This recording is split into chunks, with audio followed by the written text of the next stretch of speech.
Hi, this is Idan Meir. I'm the co-founder and CEO of Right Here, and this is your assistive technology update.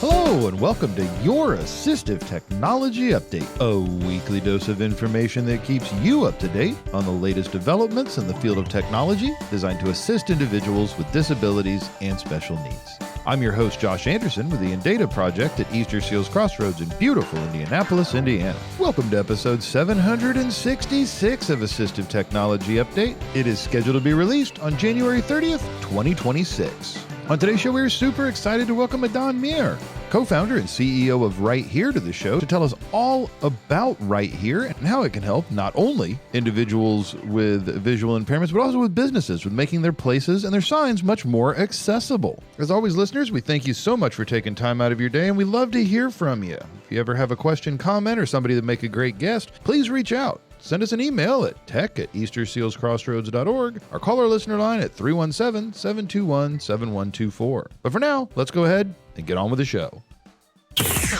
Today, listeners, we are joined by Idan to talk about Right Here and how they're assisting to make indoor orientation more accessible for individuals with low vision or orientation challenges, and I, for one, cannot wait to learn all about it. Idan, welcome to the show.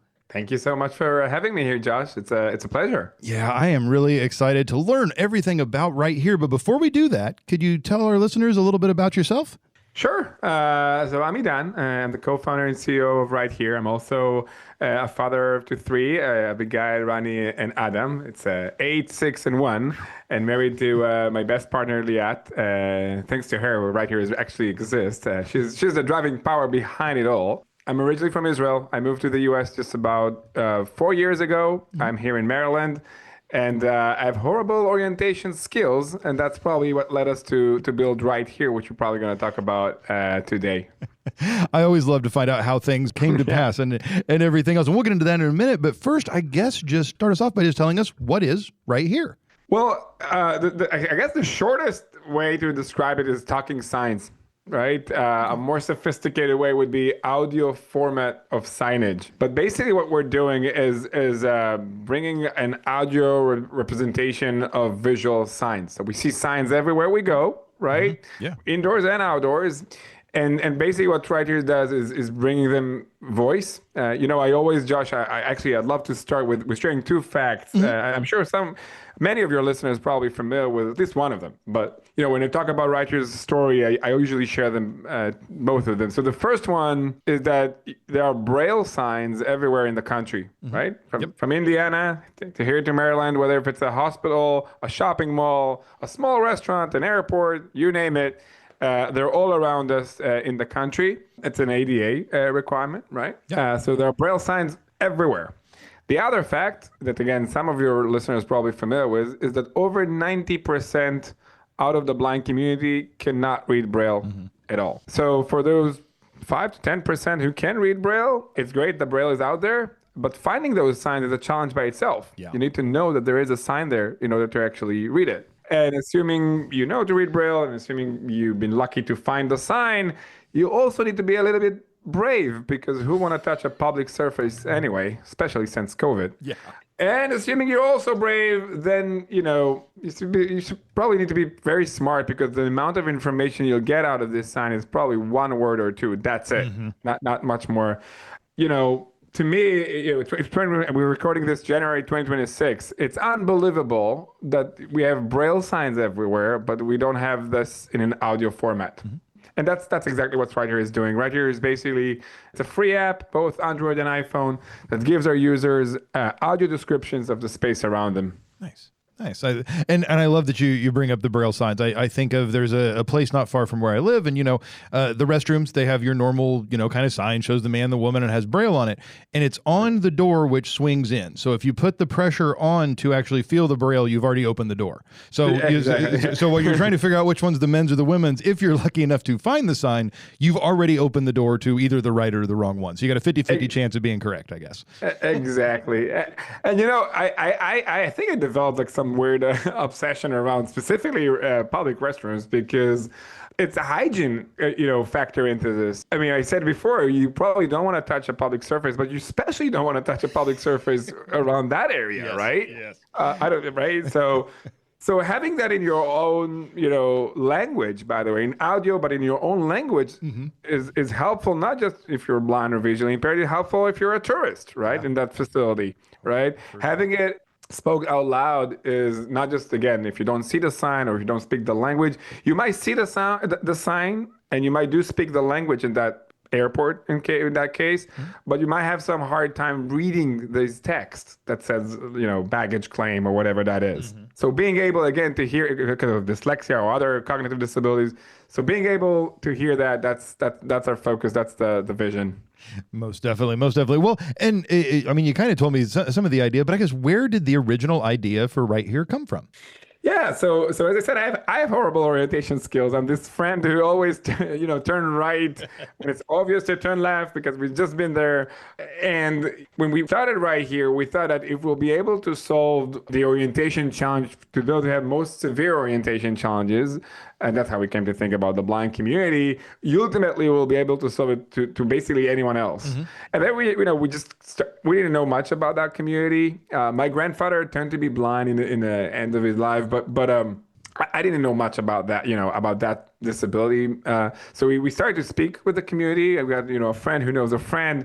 It was Tali and Ellie and others at the time, and they gave us feedback, and we just fall in love with the impact it can create for people. They said like they were literally saying, "Oh, well, this can completely change my life," and we're like, "Yeah, we want to work on something like that, right?" It really was very exciting, and we were amazed with the opportunity. I mean, really, when you think about it, it's unbelievable. Josh, just in the past year, it became even clearer to me what's really is unbelievable around that is the, emergency evacuations plan. Oh, yeah. So in case of, we had those events, fortunately, in the past year. So in case of emergency, what is the evacuation plan for a person who's blind or visually impaired? Yeah, and around here it's kind of phone a friend, not phone a friend, but right. But I mean, at the same time, I always realize that I work in an organization that serves individuals with different disabilities, so we all look at things a whole lot differently. If you're out in a public place, it's sort of every person for themselves, and if you happen to be the person that needs that assistance, you may or may not have someone help. So exactly. Exactly. So we were started looking into that also, like the exit signs, in every door to every room in every hotel in the country. Like we're talking about all the hotels rooms in the country. At the back side of it, you'll find the evacuation plan, right? Yep. That's great if you can actually see it. Yeah. So what if you don't? There's about 8 million with low vision in the country. So to me, it's kind of unbelievable that it's not obvious yet, but I believe it will become obvious. There's more and more awareness around this topic, around the need for talking signs or audio format signage as a category. We all learned that, I usually give the digital accessibility as an example. Today, I think there's a lot more work to be done in the digital sphere, right? Of website, etc. But I think from an awareness standpoint, if you would just pick someone out in the street and ask them, "Hey, do you think website needs to be accessible?" They'll probably tell you yes, and they also kind of know what you mean. Yeah. Okay. They might have heard of that. So the awareness has been established. Yes, there's a lot more work to be done. But when it comes to the built environment and making the space more accessible specifically for the blind, visually impaired, it's not there yet. And that's another reason why I thank you, Josh, for having the stage today to talk about it. No, and I like I said, I'm excited to really dig in and learn about it. So I know it's an app that I can put on my phone, and Android or Apple. And then how does it work? Yeah, so it's a free app. First of all, I want to emphasize it's a completely free app. No small letters. There's, indoors, outdoors, out of space, underwater. It's free. It's also anonymous. There's no sign into the app, so we won't know who you are. Now, look, we all learned that if it's a free app, you probably do something with our data. So no, we don't. We don't know who you are. There's no Facebook login or email or anything like that. So again, we think that accessibility is a human right, and just like a calculator, you don't need to, just from the same perspective. So that's an app. In the app, you'll find the locations that are accessible for you. and much more than that. But those are accessible for you. You can simulate those locations before arriving there. The app can guide you to get there with outdoor GPS experience. And once you're actually at the facility, it will give you audio descriptions of that space. We do that thanks to two other components that are at the facility. One is the beacons technology. It's small Bluetooth devices that we set in strategic location in the building. And the other one is a proprietary technology we developed. You can think of it as a QR code on steroids, if you will. It's a visual graphic that can be identified by the camera, detected by the camera from a very far distance in hard angles, in hard light conditions, and very quickly. And when that's detected, it gives the user, again, the description of what is there and how far is that from me. Again, in their own language, in their own pace as well, by the way. It could be faster or slower. Oh, nice. Yeah, and the last component of the system is a cloud dashboard that helps us manage it all from the audio description standpoint. I would mention that from the user perspective, at least, you don't need to be connected to the internet in order to enjoy the app. So you can go to facilities and get those descriptions. Again, also under emergency situations where you don't want to rely on data, on cellular or on Wi-Fi. Yeah.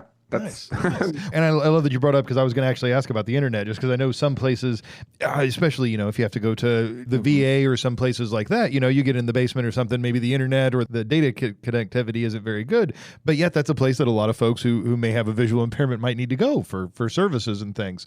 Exactly. And as somebody that works in a nonprofit, sometimes our buildings are a little older, and may not kind of have everything. So I love that it's going to work in that kind of situation. You brought up something amazing that I want to explore. So I can kind of plan out my trip a little bit before I even go? Yes. So think of it as a little bit of a kind of a mental map, if you will. And we built that feature because we understand that there is a confidence level, for users to actually go there by themselves, maybe for the first time.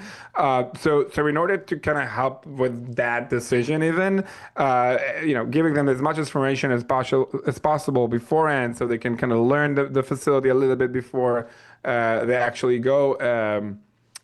We found that to be very, very worthwhile and very helpful to a lot of folks. Oh, definitely. Yeah. I just think of, because, you kind of said earlier, and I love that you said it, that, if you make something that's going to be able to help folks that are blind or visually impaired, it'll help everybody. And so I think of folks that, there is a lot of anxiety for some disabilities, or really, I guess, sometimes for a lot of us, just of being a new place. Am I going to go the wrong way? Or I've only got so much time to get there and there are all these hallways. How do I get to the place I need to be? So I love that I can plan it out and really kind of have that little bit of confidence walking in, and then get all the extra information once I really get there. Yeah.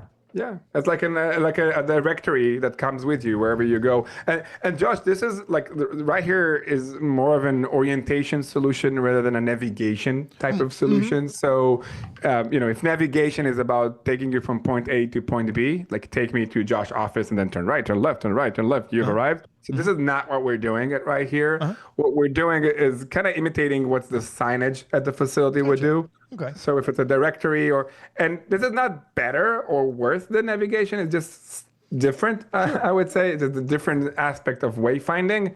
And it's a crucial aspect. Without signage, even if I always give the example, even if you navigate to a specific gate in an airport, but if that gate won't have the sign that says this is gate, B5, you won't know you're at B5. Yep. So you have to have something there indicating that you're there. And that's our focus. Oh, yeah, most well. And I think of even like in our building, because, you do have the directory on each floor, and it tells you, which way to turn, which floor to go to, and all those things, which get you in the right direction and get you really going there. So I know you said pretty much anything that can kind of be on signage, and which is a whole lot of stuff. But I guess, what all kinds of information can be relayed through right here? Yeah, well, that's a great question. In essence, what the app does is taking any text that the facility said, programmed there at the back end and speak it out loud again to the user in his own language and pace, as I said before. So, we've seen projects where it can be more elaborative for, exhibits, whether it's a museum or exhibit show or things from that sort. So it can be more elaborative of what exactly is going on there. But the basic of it is really the wayfinding side of things. So just allowing the person just to orientate again or freely or independently in that specific space. One interesting aspect of it, right, is when you think about audio descriptions, I think many of us came across audio descriptions in movies, right? Yep. You can turn that on in some on Netflix and other, right? So there's a whole profession of describing movies, right, to the blind community. How you write those audio descriptions for movies. What excites me with what we're doing it right here is that there's not enough, I would say, know-how on how to describe a facility Yeah. for a blind person, a built environment, because we never had the medium for that. Right. Yeah. So there's a lot of like know-how that we've been able to develop over the years, but there's still I think a whole profession I think that is kind of built on top of this new category of describing the environment for the blind, visually impaired, which excites me very much. Oh, most definitely. And you brought up a great point. We've talked a lot about it from like kind of the user perspective, but yeah, if I'm a business and I want to install this and put the beacons and have right here kind of in markers. my place, do you offer that guidance on what to include and how to include it? Yes, so that's I love that question. We're actually now developing together with one of our partners. We haven't announced it yet, so I won't tell anybody. I mean, well, I'm just kidding. Everybody will hear. I'm sorry. Soon to be announced, but we're basically I would say we're working on a certification program. I guess I can call it, or a course of how to set up the system, because yes, it is required some know-how. Where do you place those beacons? Where do you place those markers? How do you set up the information there? How do you test that it actually helpful for a blind person? So we do that with a strategic partner who's helping us developing this, with the hope that many could do that. But the good news is that the system has been designed to be very simple to set up. Again, as I said, if you will, our main reference point is the Braille signs. We believe that if there is a Braille sign there, the sign should also speak. Yeah. Okay. Yeah. So in order to make that on scale in a high volume, it has to be simple. It has to be super simple, like sticking a sticker on the wall, like not more than that. And that's part of how we design it from the back end.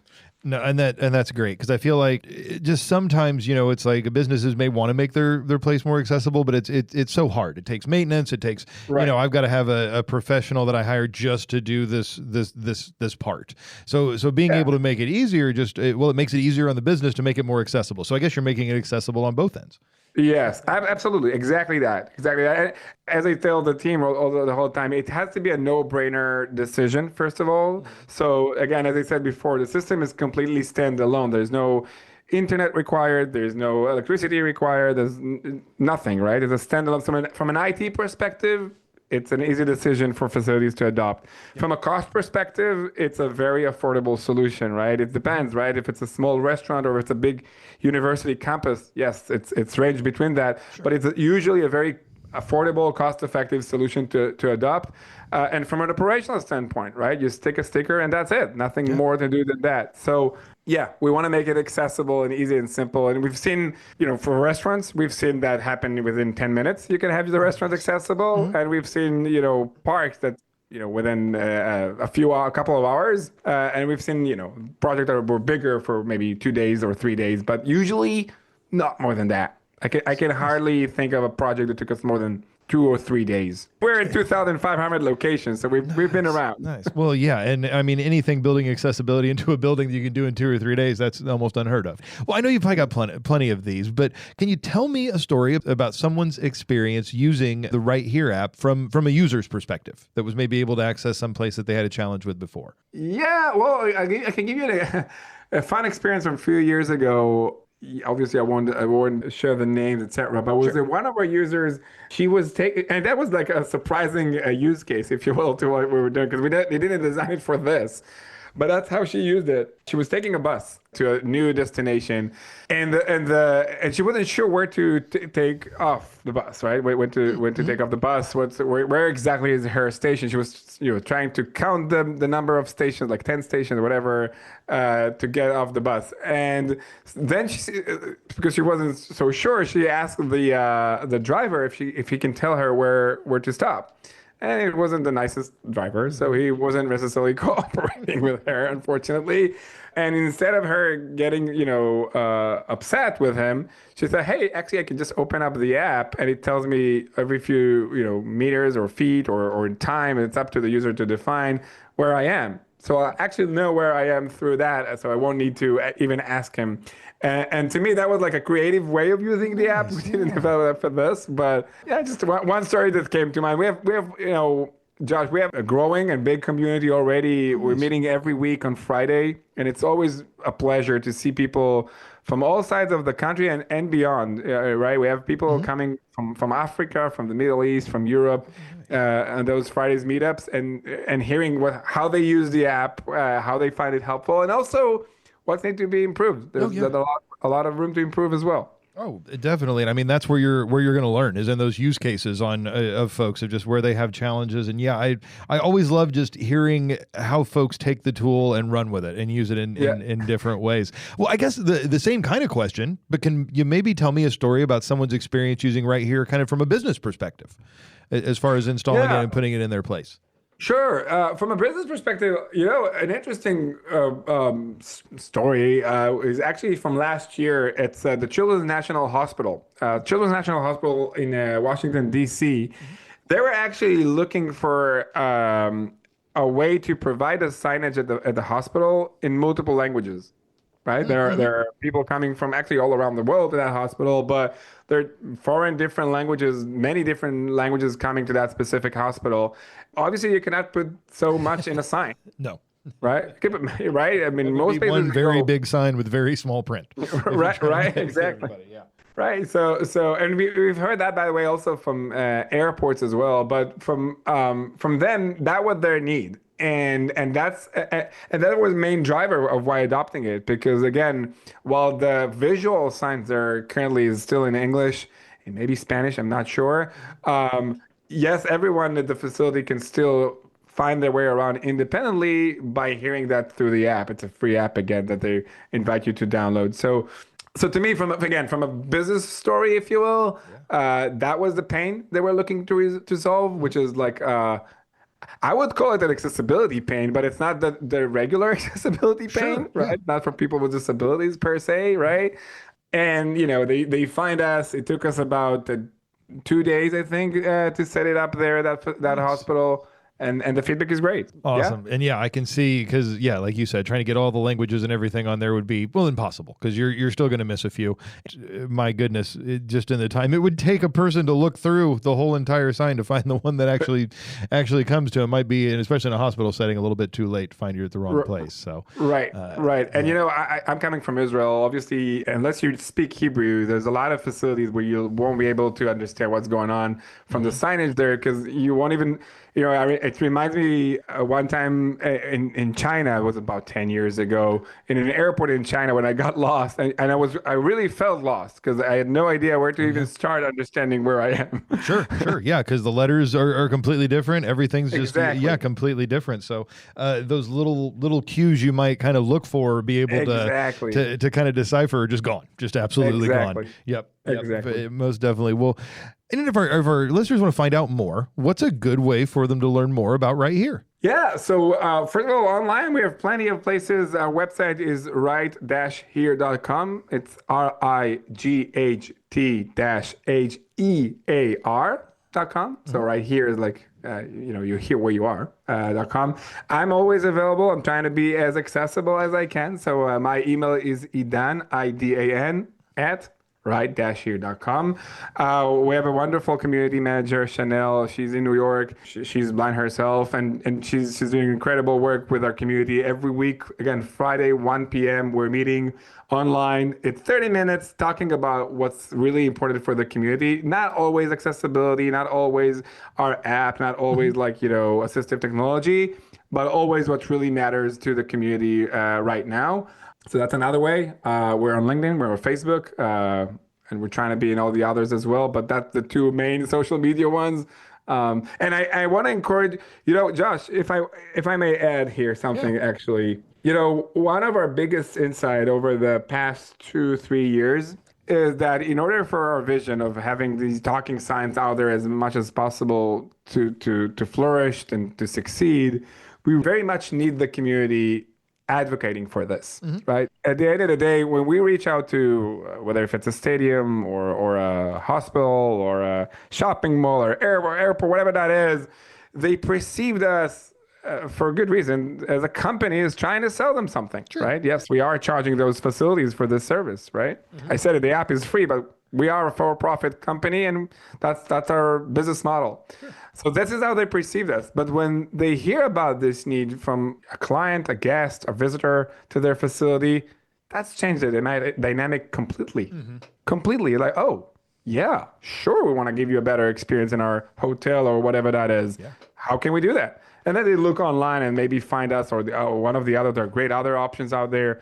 But that helps us build a category of this. And I'm sharing this with you, Josh, and with the listeners because we highly encourage the community. If you believe that signs need to speak up, then speak up, right? Yourself and join our movement with this. Most definitely. We will put all the contact information and everything down in the show notes so that folks can check it out. Thank you so much for coming on, for telling us all about Right Here, the amazing things it can do to help with orientation and just so much more, just making information accessible at all different kinds of places. Thank you so much. Thank you so much, Josh, and to all of you who are listening to us today. Do you have a question about assistive technology? Do you have a suggestion for someone we should interview on Assistive Technology Update? If so, call our listener line at 317-721-7124, send us an email at tech@eastersealscrossroads.org, or shoot us a note on Twitter @InDataProject.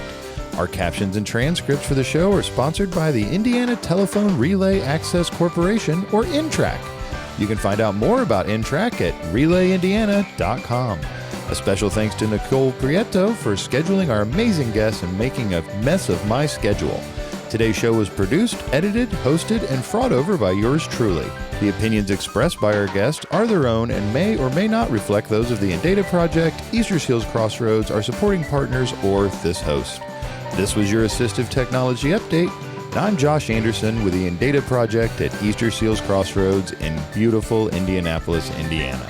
We look forward to seeing you next time. Bye-bye.